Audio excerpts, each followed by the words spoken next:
নজর রাখবো পরবর্তী সংবাদে।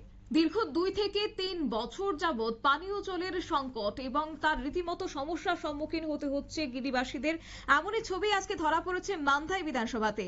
মান্দাই বিধানসভার খামতিং এডিসি ভিলেজের খামতিং পাড়াতে, এবং সেখানেই কার্যত জলের দুরবস্থা চলছে। মান্দাই ব্লক থেকে একটি গাড়ি দিয়ে পানীয় জল সরবরাহ করলেও সেটা চাহিদার তুলনায় যে অনেক কম, সেটা কিন্তু আর বলার অপেক্ষা রাখে না। এবং সেক্ষেত্রে 2 থেকে 3 দিন পর জল দেওয়া হচ্ছে গ্রামবাসীদের। গ্রামে 2 শতাধিক পরিবার বসবাস করছেন। যখন ব্লক থেকে দেওয়া হয় না, তখন গ্রামবাসীরা ওএনজিসির ট্যাঙ্কার থেকে জল কিনে রাখতে হয়। নির্বাচনের আগে সেখানকার স্থানীয় বিধায়িকা তিনি কথা দিয়েছিলেন যে গ্রামবাসীদের সমস্যার সমস্যার সমাধান করবেন, এবং আজ পর্যন্ত সেই সমস্যার সমাধান করা হয়নি বলে অভিযোগ তুলেছেন গ্রামবাসীরা। কি রয়েছে তাদের বক্তব্য, শুনুন। আমরা জলগুলো অসুবিধা চলছে কত বছর ধরে? 2 বছর 3 বছর ধরে। 2-3 বছর ধরে। আগে পাও জানি, আগে কিছু কিছু পাইতো, এবার আর পাই না। আর পাইছে না। তারপরে আমরা ব্লক থেকে জল দেওয়া হয়নি, এটা 2 দিন পরে একবার অল্প অল্প দেয়। আজকে নিয়ে কয়দিন হয়েছে জল দিয়েছিল? আজকে নাই রে, মনে 2-3 দিন হইব। 2-3 দিন হয়েছে, আইসে না। আপনারা এমনি জল পান করতে? আপনারা তো সময় ওএনজিসি গাড়ি থেকে কিনা রাখে।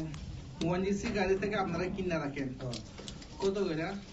এইটা একটা ট্যাঙ্কির মধ্যে 200-300। 200-300। 1000 লিটারের মধ্যে দেওয়া লাগে 200। এভাবে চলছে।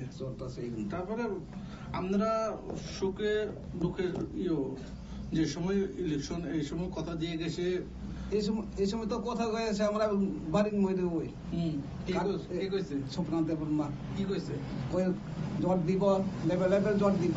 এই বছর আইতাছে না, 4 বছর মতো হইতাছে।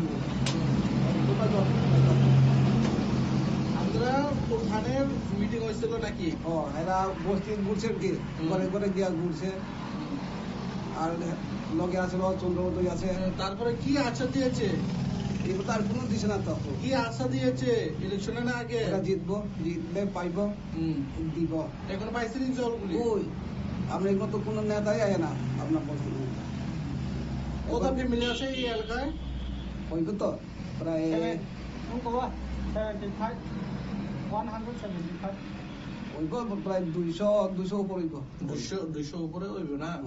তারপরে আপনারা অভিযোগ করছেন জল ঠিক মতো পাইতেছে না? ওই এইটা কইছে তো নেতা, এরা তো কোনো কই না। আপনারা অভিযোগ করছে, তারপরে কোনো কাজ হয়েছে না? ওই তো জোরে গাড়ি এরা তোমার 2 দিন পরে আয় একবার, 1 দিন পরে আয় একবার। এটাতে তো হয় না। আর অনেকজন তো জলই হয় না। আর অনেকজন সামনে থাকুন না, একটু পায়। যার ভিতরে যারা রয়েছেন ওনারা পাই না। আপনারা এই এলাকার নাম কি? খামতিং বাড়ি। পঞ্চায়েত কোথায় আপনারা? আমরা তো এখানে খামতিং। আর ব্লক মান্দাই। আপনারা এমএলএ কে? এমনি তো স্বপ্ন দেববর্মা। আপনার নাম? গণেশ মানে। আপনারা শুনলেন সংশ্লিষ্ট এলাকার একজন গ্রামবাসীর বক্তব্য, এবং তিনি কিন্তু অভিযোগের সুরে জানিয়েছেন যে তাদেরকে শুধুমাত্রই আশ্বাস দেওয়া হয়েছে, কিন্তু এখনো পর্যন্ত কোনো ধরনের উদ্যোগ গ্রহণ করা হয়নি। যেখানে স্থানীয় বিধায়িকা বলেছিলেন যে যদি তিনি জয়ী হন তাহলে গ্রামবাসীদের উদ্দেশ্যে উন্নয়নে কোনো কার্পণ্য তিনি করবেন না, কিন্তু সেই জায়গায় দাঁড়িয়ে আজকে সেটা বাস্তবায়িত হয়নি। তাই রীতিমতো সাংবাদিকদের ক্যামেরার সামনে ক্ষোভ উগরে দিয়েছেন। তবে দেখা যাক কবে নাগাদ এই সমস্যার সমাধান করতে পারেন স্থানীয় বিধায়িকা। নিয়ে নিচ্ছি ছোট্ট একটি বিজ্ঞাপন বিরতির, সঙ্গে থাকুন।